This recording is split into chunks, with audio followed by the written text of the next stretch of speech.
Il-laqa politika tal-Partit Nazzjonalista saret wara ġimgħa li fi kliem il-Prim Ministru stess kienet movimentata aktar mis-soltu. Naturalment movimentata, bħal ġimgħat oħrajn ukoll, imma forsi iżjed mis-soltu. Però Mariella qabel ma bdejna qalt li Prim Ministru lestejt it-teżi u kelli l-oral.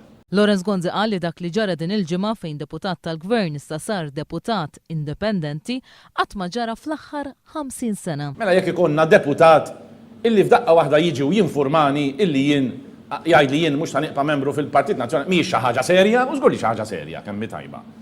Hija serja għaliex fl-istorja ta' pajjiżna f'dal aħħar 50 sena ma ġratx. Minkejja dan kollu iżda skont Gonzi, il-Gvern ser jibqa' jiggverna. Il-Partit Nazzjonalista jista' jibqa' jiggverna, it-tweġiba hija iva. Għall-Prim Ministru l-kandidati nazzjonalisti ma jkunux arroganti jekk ma jpoġġux l-interess personali l-ewwel. Billi aħna nfittxu u jkollna kandidati li jafu x'inhuma l-valuri tal-Partit Nazzjonalista. U l-ewwel valur, servizz li tkun ta' servizz għall pajjiż. Li inti tidħol għal-politika mhux għall-interess personali tiegħek. Għal Lorenz Gonzi, il-poplu Malti m'għandux jagħti każ tal-affarijiet li jidhru fuq il-gazzetti. Dak li nara l-pajjiżna jien. U mhux noqgħod nara dak li naqra fil-gazzetti tal-lum.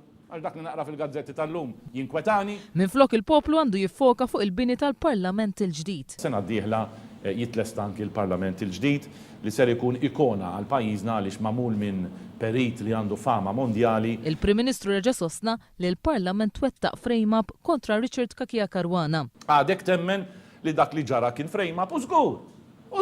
Fl-istess ħin reġa' ddefenda u faħħar lil Kakija Karwana. Richard Kakija Karwana wieħed mill-iktar nies li ħadem għal pajjiżna tul ħajtu kollha u speċjalment f'dal aħħar snin. L-istess palma għamel fil-konfront tal-eks Ministru Karmi Fsud Bonnici. Jiena nsellem lil Karmi Fsud Bonnici nuħu l-okkażjoni li tul il-perjodu ta' żmien ħadem ħafna fl-oqsma kollha, imma speċjalment f'dal qasam u għamel xogħol verament tajjeb. Dwar l-Er Malta qal li l-Gvern issa jrid ifittex il-flus biex iwettaq il-pjan ta' ristrutturar.